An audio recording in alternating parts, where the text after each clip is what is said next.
Congressman-elect Maxwell Frost, the first Gen Z member of Congress, has stated that FTX's Sam Bankman-Fried donated to his campaign, but that he never solicited a donation from SBF. He took to Twitter to release a statement saying, in part, "We are an operation that rejects corporate PAC dollars, which means we also reject stolen money." Meanwhile, U.S. Attorney Damian Williams has called on people potentially involved in the scandal to come forward. To any person, entity, or political campaign that has received stolen customer money, we ask that you work with us to return that money to the innocent victims.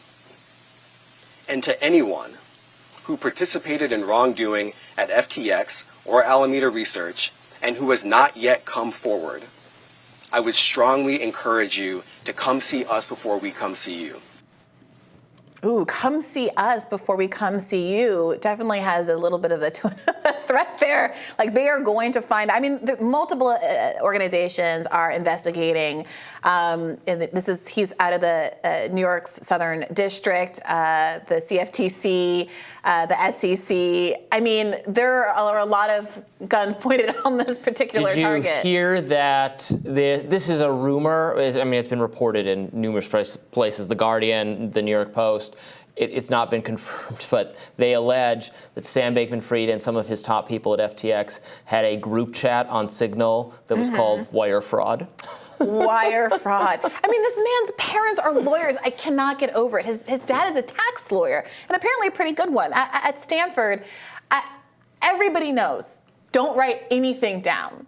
I mean, I saw people joking that regular normies are all on Signal because we're so paranoid about our text messages being disclosed, even though most of us are never going to get to post for anything. And people like Sam Bankman-Fried, who are overseeing a multi-billion-dollar Ponzi scheme, are flagrantly doing things like this. It's like he's begging for it, or he thinks he's just going to outsmart us all. Yeah, it's interesting. How do you feel about this giving back the campaign money, et cetera? On one hand, this guy, Maxwell Frost, right, he didn't know where this money came from. It's not, if somebody gives you money, if in a political context, doesn't mean you necessarily co-sign everything that they believe, the person who gave you the money.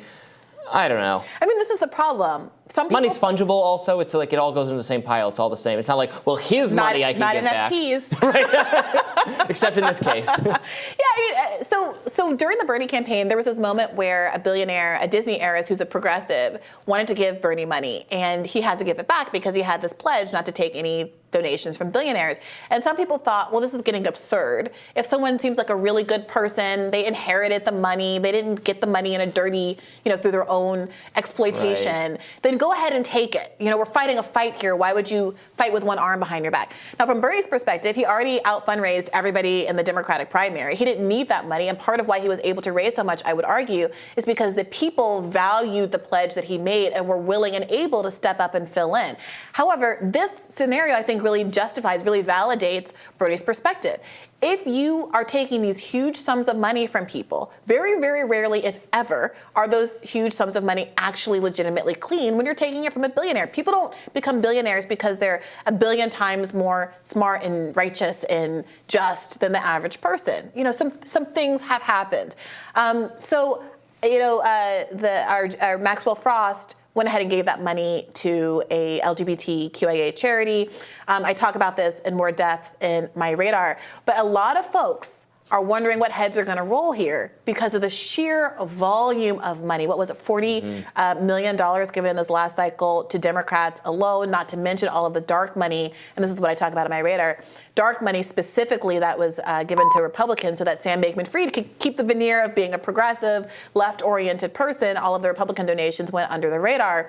A lot of people were very close to this, and that money wasn't coming with no strings attached. He was actively lobbying folks for advantageous regulatory terms so that he could continue the scheme. Yeah, it's going to be, heads are going to roll, I think. And the whole idea that they're going to go easy on him, I think we're putting that to bed now. No, they are going to prosecute him and anyone involved with him to the fullest extent of the law. It's going to be an easy win because it's so the evidence is going to be easy to obtain. He keeps talking about it. He keeps talking about it and basically admitting to it. I mean, I will say this. They want to win. Law enforcement loves a win. They love, look, we put this son of a gun behind bars for 1,000 years, and they're all going to pat themselves on the back. So they're going to go after him. Yeah, I will say that having been a corporate lawyer for a time, I have also witnessed the slipperiness of legal standards for business judgment in some of these kinds of cases. I never saw anything quite like this, but I have seen many people and read many documents that all but prove that someone obviously was acting in bad faith. They were obviously making the kind of decisions that were highly risky, speculative. Wall Street is just gambling.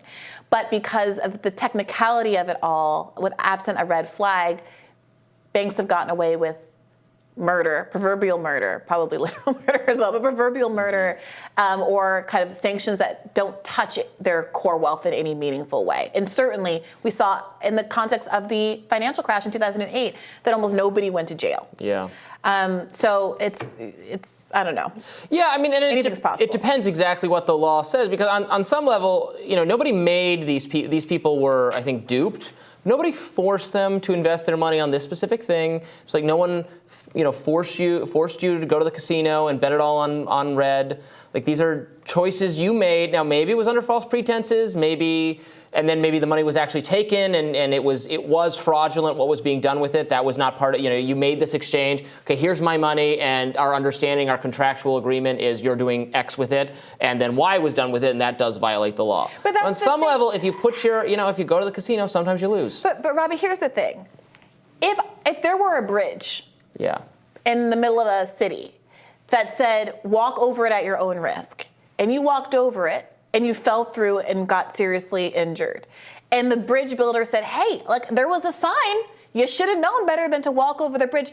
Our kind of expectations from living in a society, rightly or wrongly, don't just, they set us up for failure sometimes. And that's why we have these rules and guardrails around liability. The law anticipates that sometimes there is something called an attractive nuisance, where basically you've made conditions that are both dangerous and attractive, then you're responsible for any harm that comes out of them. Whether we're usually talking about like an uncovered swimming pool that some neighborhood kid falls in or something like that. But some of those are really abusive lawsuits, though. We live in a society where people have rightly or wrongly expectations about some basic regulatory frameworks that are involved. Moreover, Sam Bankman-Fried is being accused of actually actively misleading people about the value of this company. Yeah. We're seeing this now with a lot of this NFT ape stuff, where these celebrities are now under the microscope.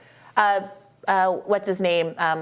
Larry David, in this context, is a celebrity under the microscope, I think being charged right now for participating in these advertisements that, misrepresent the value of the product that is being sold. So that is not just passively, hey, I offered some people a bad deal and they took it, it's on them. It's, I'm lying to you about the quality of this deal. That's what I'm saying. I agree. Okay.